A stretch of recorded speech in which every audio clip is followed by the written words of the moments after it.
Captain Jake Morrison stood on the bridge of his ship. The ship was called the UES Vengeance. He looked out at the dark space around them. Something special was happening today. His ship was not like other ships. It used dark matter as power. Dark matter was everywhere in space. Most people could not see it or touch it, but humans had learned how to use it. They had worked on this secret project for 3 years. Now it was ready. Dr. Lisa Parker sat at her workstation. She was watching the numbers on her screen. The numbers showed how much dark matter was flowing through the ship. "Everything looks good, Captain," she said. "The dark matter is staying where it should be. We are at 99.7% control," Jake nodded. He felt proud but also nervous. This was the first time anyone had made a ship like this. Other ships in the galaxy used normal fuel. They burned things to make power. But humans had found a way to use the invisible matter that filled all of space. The ship hummed with new energy. Jake could feel it in his bones. The dark matter made the ship feel alive. It was not just a machine anymore. It was something more. On Earth, Admiral Frank Collins watched from his office. He had gray hair and tired eyes. He had been planning for this day for many years. When aliens first came to Earth 15 years ago, they did not think much of humans. They thought humans were just children playing with simple toys. The aliens had formed something called the Galactic Council. This was like a big government for all the smart species in the galaxy. There were 12 different types of aliens in the council. The most proud ones were called Zephyrians. Their leader was named Crystal. He looked down on humans and thought they were not very smart. Lieutenant Amy Rodriguez was working at the communication station. She listened to messages coming from other ships. "Captain," she said, "I am getting calls from the Thunder and the Shadow Strike. Both ships are working well too." The Thunder was commanded by Captain Ryan Davis. He was a good friend of Jake's. They had trained together for years. The Shadow Strike had Captain Helen Brooks in charge. She was known for being very brave and smart. "Sir," Amy continued, "Admiral Collins is calling us. He says it is important. The Galactic Council wants to look at our new ships. They know we have built something new." Jake smiled, but it was not a happy smile. It was the smile of someone who knew trouble was coming. The aliens had spies everywhere. They had finally learned about the Human Dark Matter Project. For too long, the aliens had treated humans like babies. They thought humans could not do anything important. That was about to change. The ship's doctor, Ben Carter, walked onto the bridge. He was not just a medical doctor. He was also a scientist who studied dark matter. "Captain," he said, "I have been reading the alien messages. They are scared. They think we are breaking their rules." Jake looked at him. "What rules?" "They have a law that says no one can use dark matter for weapons. They think it is too dangerous. But our ships are not really weapons. They are just powered by dark matter." Dr. Parker looked up from her screen.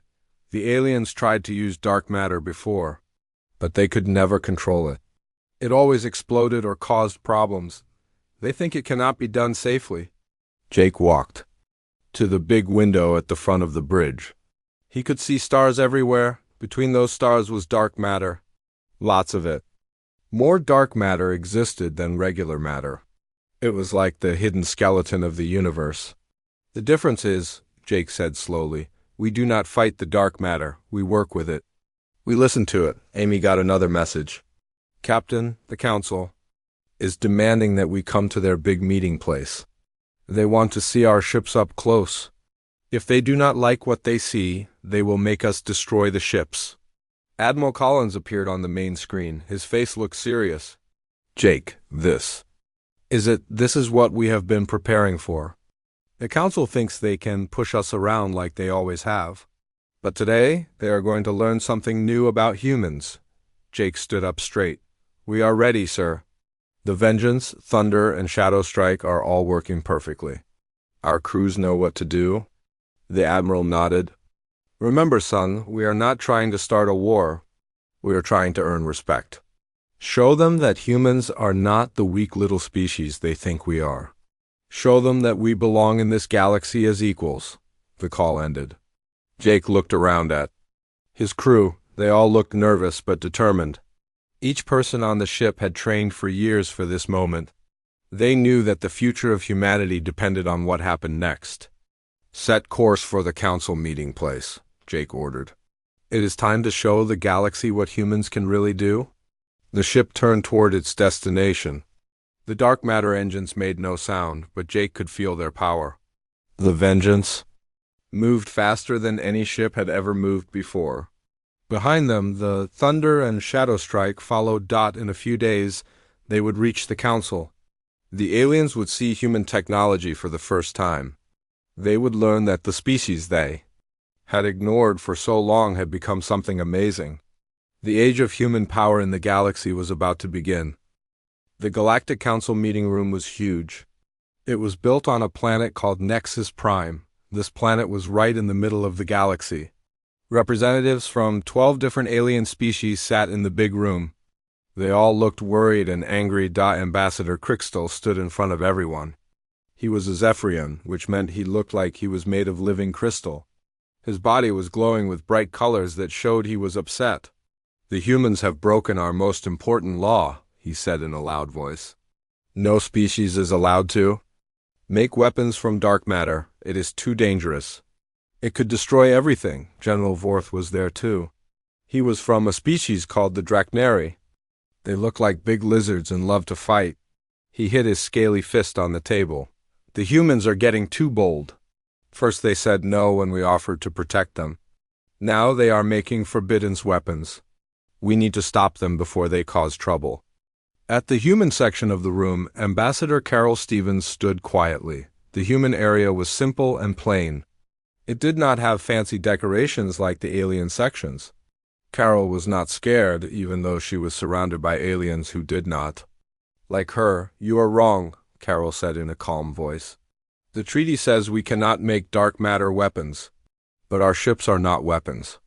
They are exploration ships and defense ships that use dark matter as fuel. There is a difference."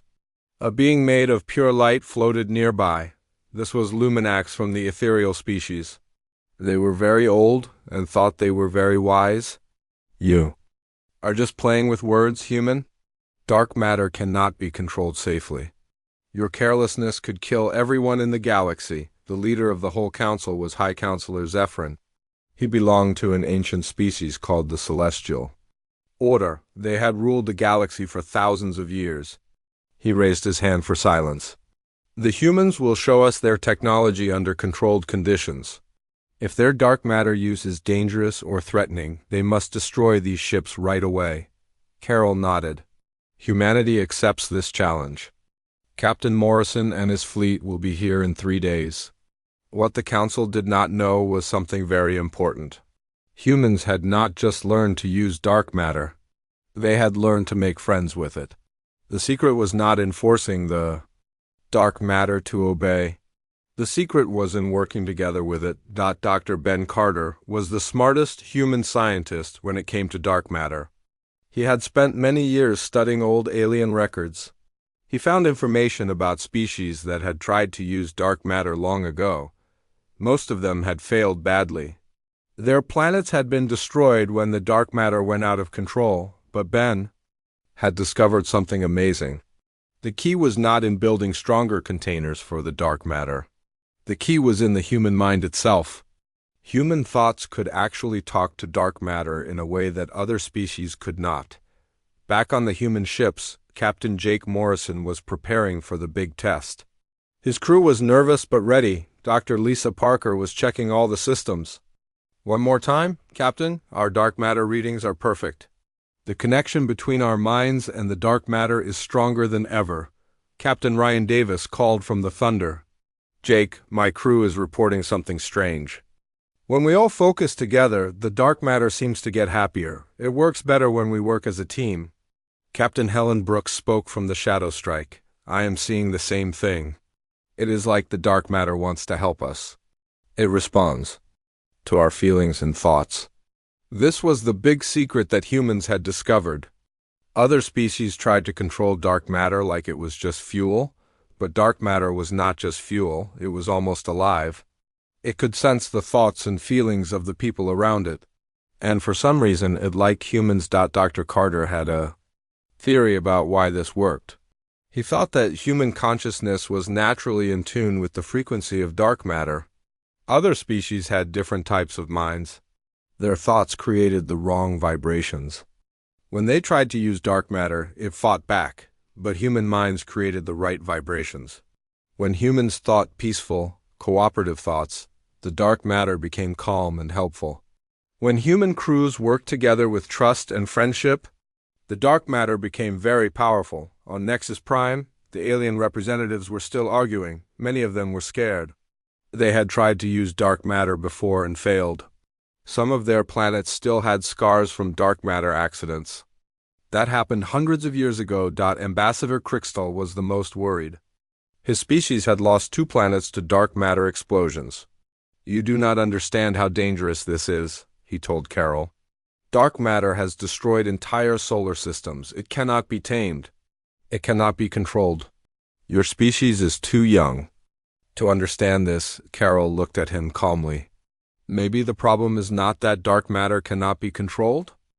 Maybe the problem is in how you tried to control it." General Vorth laughed, but it was not a nice laugh. "Humans think they are smarter than species that have existed for millions of years? You have been in space for less than 100 years. We have been studying these forces since before your species existed." "Time does not always equal wisdom," Carol replied. "Sometimes being new means seeing things differently. Sometimes the old ways are not the best ways." High Counselor Zephyrin was thinking hard. His species had ruled the galaxy for so long because they were careful and wise. But they had never been able to use dark matter safely.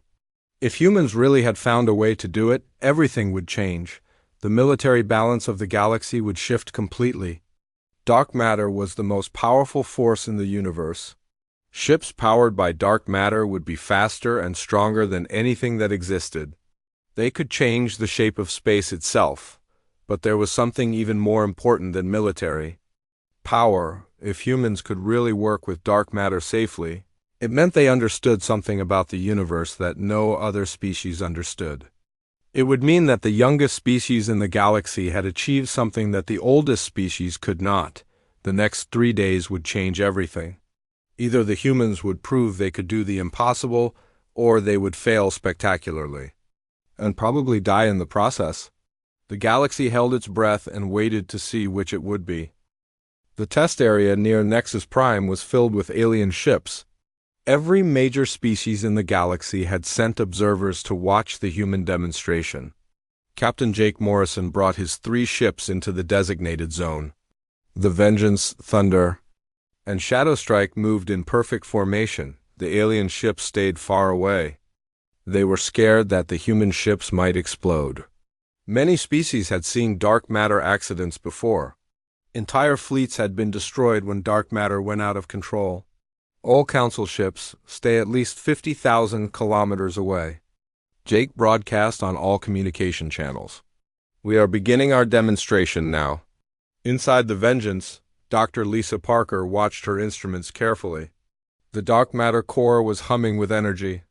But it was not a scary hum. It was more like a song. "Captain, all systems are perfect. The dark matter is responding beautifully to our crew's mental patterns." Jake nodded.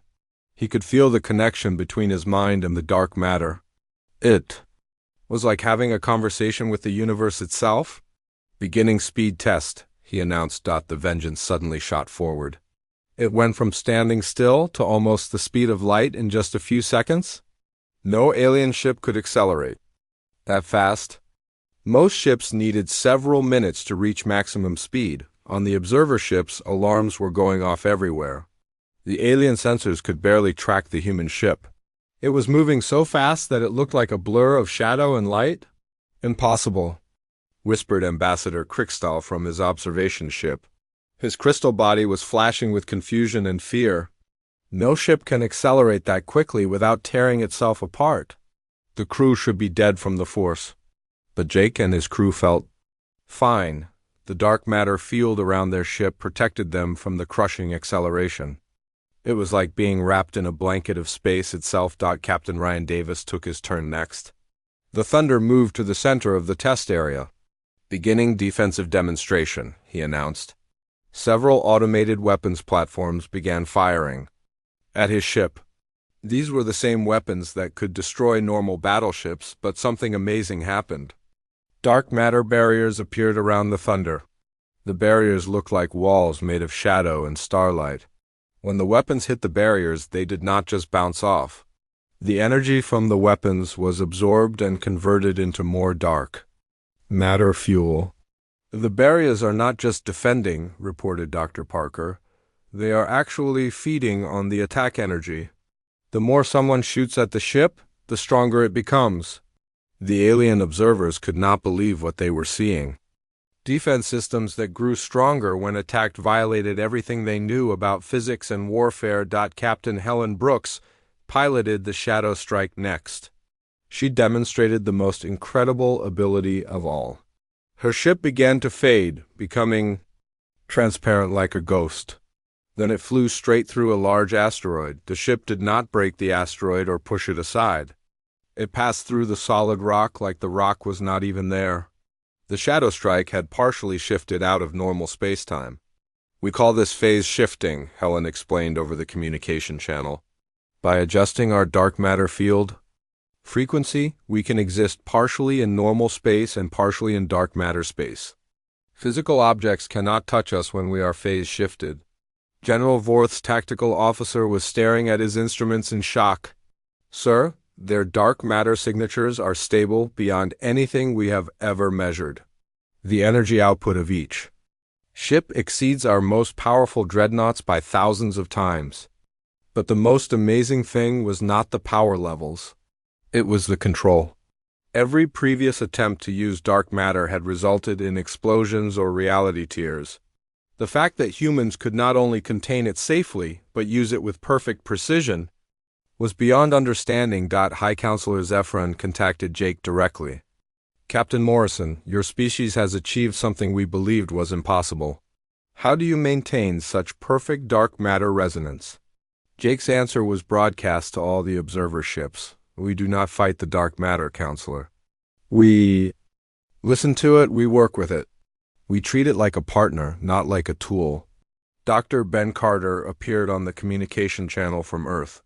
"Honored Council members, what you have seen today is only a small sample of our capabilities. Dark matter is not just fuel for us. It is a bridge to understanding how the universe really works." He activated a display that showed dark matter distribution throughout the galaxy. "For thousands of years, your civilizations have seen dark matter as dangerous and unpredictable. But humans discovered that consciousness and dark matter are connected. Our minds naturally vibrate at the same frequency as dark matter." "Ambassador," Crystal's crystal form dimmed with shock. "You are saying that thinking minds can influence the basic structure of space and time?" "Not just saying it," Dr. Carter replied. "Proving it. Our ships do not just use dark matter. We communicate with it. Every human crew member becomes part of a group consciousness that guides the dark matter fields around their ship," Jake added from the Vengeance. "Our crews report experiencing a form of cosmic awareness when connected to the dark matter systems. We can sense other ships across vast distances. We can predict enemy movements before they make them. We can feel threats coming from light years away." The military implications were staggering.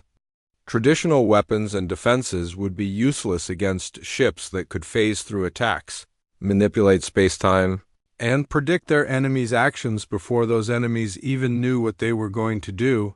But the scientific implications were even more important. Luminax, the being made of light, pulsed with excitement. If consciousness can influence dark matter, and dark matter shapes the structure of the universe, then thinking life itself is a fundamental force of creation. Dr. Parker transmitted more data from the Vengeance. "We have detected dark matter signatures around every inhabited world in the galaxy. Wherever conscious life exists, dark matter behaves differently. We believe that all thinking species unconsciously influence dark matter, but humans are the first to achieve conscious control. This revelation shook the foundations of galactic science. Every species had assumed that consciousness was just a byproduct of complex brains. But the human data suggested that consciousness was actually a basic force of the universe, as fundamental as gravity or electromagnetism. High Counselor Zephyrin called for an emergency recess. The ancient celestial order had ruled the galaxy for millennia based on their advanced technology and accumulated wisdom. Suddenly, the youngest species in the council had demonstrated capabilities that made their own achievements seem primitive. Admiral Collins, observing from Earth, spoke to his staff. They are beginning to understand. We have not just built better weapons or faster ships. We have proven that humanity has a unique relationship with the universe itself. We are not just another species competing for resources. We are partners. With the cosmos, the demonstration was over, but its effects would last forever. The galaxy would never be the same. The Galactic Council chambers were completely different now. What had started as a trial to punish humans had become something much bigger. The alien representatives sat in stunned silence as they tried to understand what they had just witnessed. Dr. Ben Carter appeared as a hologram from the Human Research Station near Earth. Honored council members, what you saw today is only the beginning. Dark matter is not just fuel for our ships. It is a doorway to understanding the most basic truths about reality itself. He activated a new display that showed the entire galaxy. Dark matter was everywhere, like an invisible web connecting all the stars and planets. For centuries, your civilizations have treated dark matter as something to be feared. You saw it as chaotic and destructive, but humans learned that dark matter is not chaotic at all. It responds to consciousness. Ambassador Crystal's crystal body flickered with disbelief. You are claiming that thoughts can change the fundamental forces of the universe? Not claiming, Dr. Carter replied calmly, demonstrating. Our ships work because consciousness and dark matter exist in quantum entanglement. Human neural patterns naturally harmonize with dark matter frequencies. This happens because consciousness itself helps shape reality at the quantum level. Captain Jake Morrison spoke from the Vengeance, which was still in the test area. Our crews do not just pilot these ships. They become part of them. When we interface with the dark matter systems, we experience a form of cosmic awareness. We can sense things happening across vast distances. We can predict movements before they occur. The military implications were frightening to the alien observers. General Vorth's tactical computers were showing impossible readings. Ships that could phase through solid matter, predict enemy actions, and convert incoming attacks into additional fuel would make traditional warfare obsolete. But the scientific implications were even more revolutionary. Luminax, the energy being, pulsed with intense curiosity. If consciousness can influence dark matter, and dark matter shapes the structure of the universe, then sentient life is not just an accident. It is a fundamental force of creation itself. Dr. Lisa Parker transmitted detailed scientific data from her position on the Vengeance. We have been studying dark matter signatures around inhabited worlds throughout the galaxy. Every planet with intelligent life shows unique dark matter patterns. The dark matter behaves differently wherever conscious beings exist. This information hit the Council like a shock wave.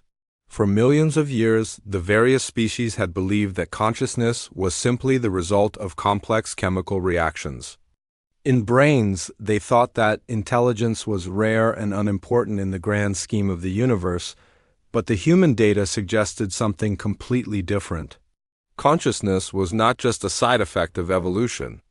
It was a basic property of the universe.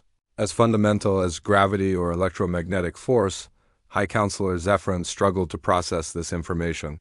His species, the Celestial Order, had ruled the galaxy for thousands of years. They had based their authority on being the oldest and most technologically advanced civilization. Now, a species that had only been in space for decades was showing them truths about the universe they had never imagined. How long have you known this? Zephyrin asked. Admiral Collins answered from Earth. We have suspected the connection between consciousness and dark matter for about 5 years, but we only achieved stable control 18 months ago. The breakthrough came when we stopped trying to dominate the dark matter and started trying to cooperate with it. Dr. Carter continued. The explanation. Every previous attempt at dark matter manipulation failed because the species involved approached it with the wrong mindset. They tried to force dark matter to obey them. They used fear, aggression, and the desire for power as their driving emotions, but dark matter responds to consciousness, Captain Ryan Davis added from the Thunder. When consciousness is filled with fear and aggression, dark matter becomes unstable.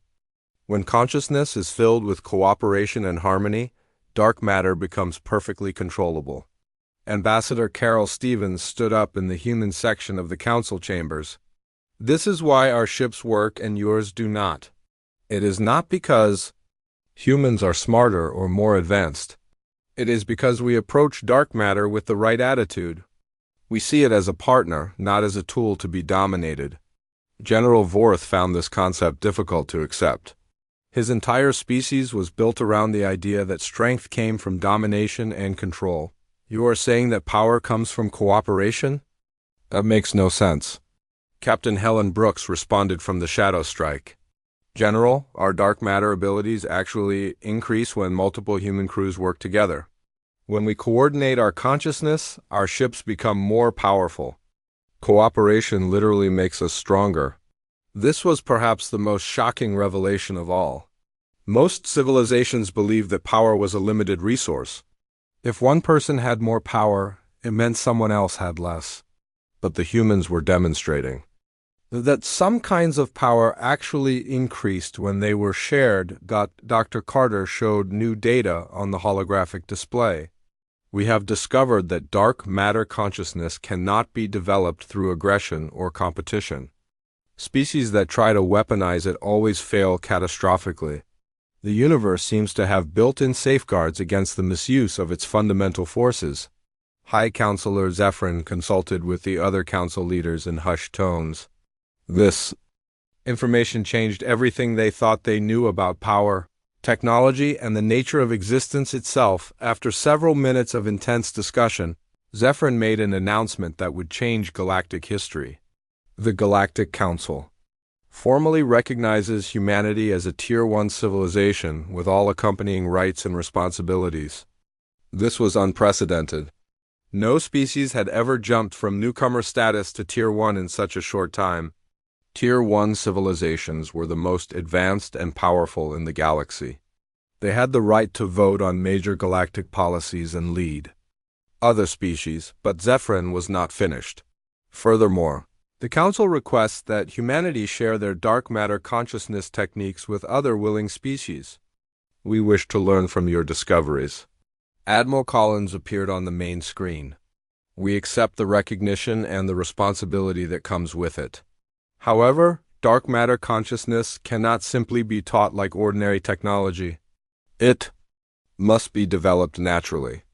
We are willing to help other species find their own harmonic relationship with dark matter, but the process requires fundamental changes in how civilizations think about power and cooperation. Ambassador Stevens concluded, humanity proposes the formation of a dark matter research consortium. All willing species can work together to explore these new frontiers, but participation requires a commitment to peaceful development and cooperative exploration. The chamber fell silent as the implications sank in.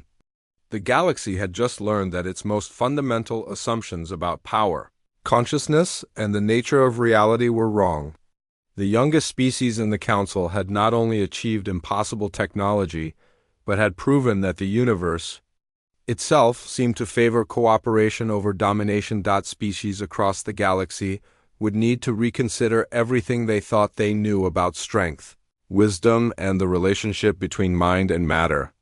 The age of dark matter consciousness had begun, and with it, a new chapter in galactic civilization. 3 months after the demonstration, the galaxy was completely different.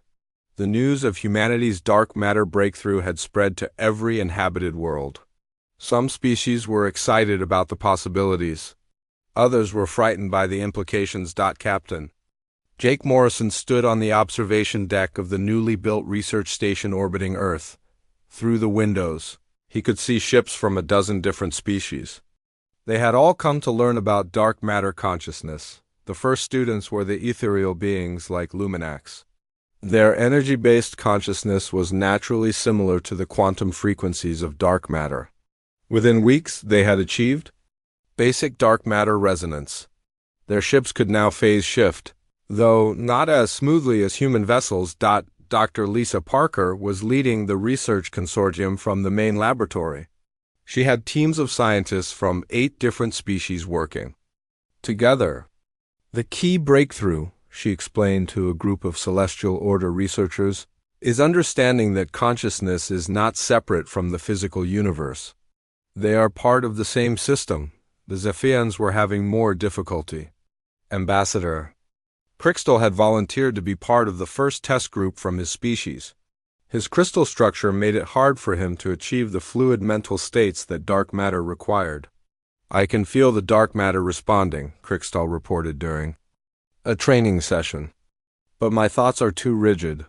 My consciousness is too structured to flow with the dark matter frequencies.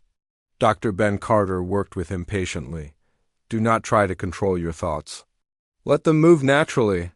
Dark matter responds to organic mental patterns, not forced ones. After many weeks of practice, Crystal finally achieved a breakthrough.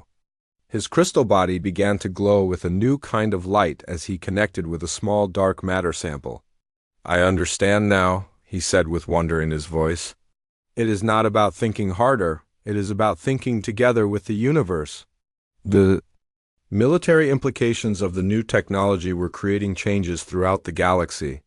General Vorth had initially opposed the human breakthrough, but now he was one of the most enthusiastic students. His species, the Drakneri, were natural warriors, but they were learning that true strength came from harmony, not aggression. My people have always believed that power comes from conquest, Vorth explained to Captain Ryan Davis during a training exercise. But your dark matter ships have taught us something new. The strongest warriors are those who fight alongside the universe, not against it. The Thunder had been assigned to help train Drakneri crews. Captain Davis found them to be quick learners once they change their mindset. The hardest part for them is letting go of the need to dominate, he reported to Admiral Collins. But once they understand cooperation, their warrior discipline actually helps them maintain focus. Captain Helen Brooks was working with the most difficult group species that had tried and failed to use dark matter in the past. Many of these civilizations had traumatic memories of dark matter accidents. Entire planets had been destroyed when dark matter experiments went wrong.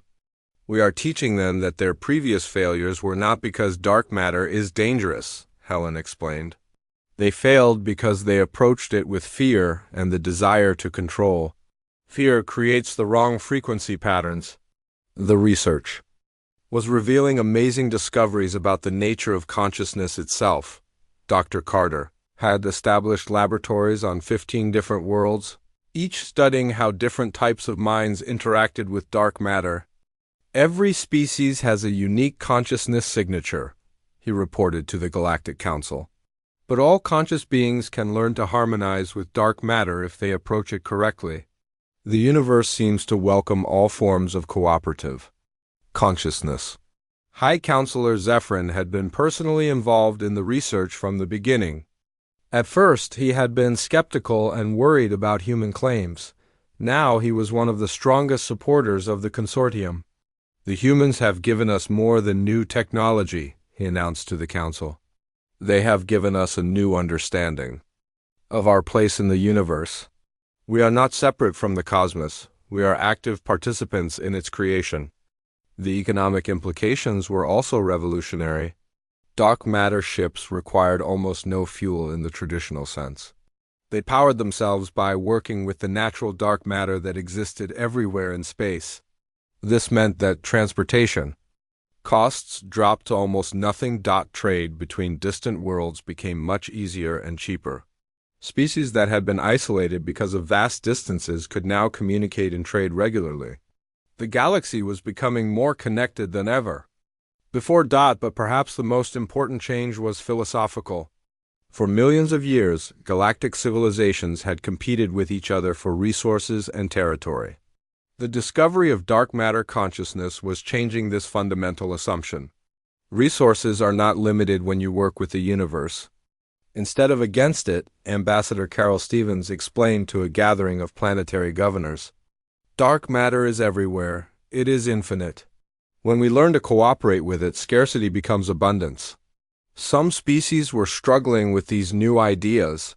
The concept that cooperation could create more power than competition challenged basic assumptions that had guided their societies for thousands of years, but other species embraced the changes enthusiastically.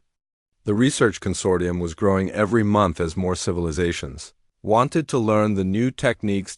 Admiral Collins watched the developments from Earth with satisfaction and some concern. "We have given the galaxy something wonderful," he told his staff. "But we have also given them something that could be misused if they forget the lessons of cooperation."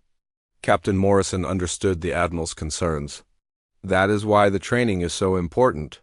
We are not just teaching them how to use dark matter. We are teaching them how to think differently about power and relationships." The human ships continued to patrol the galaxy, but their role had changed. They were no longer just explorers or defenders.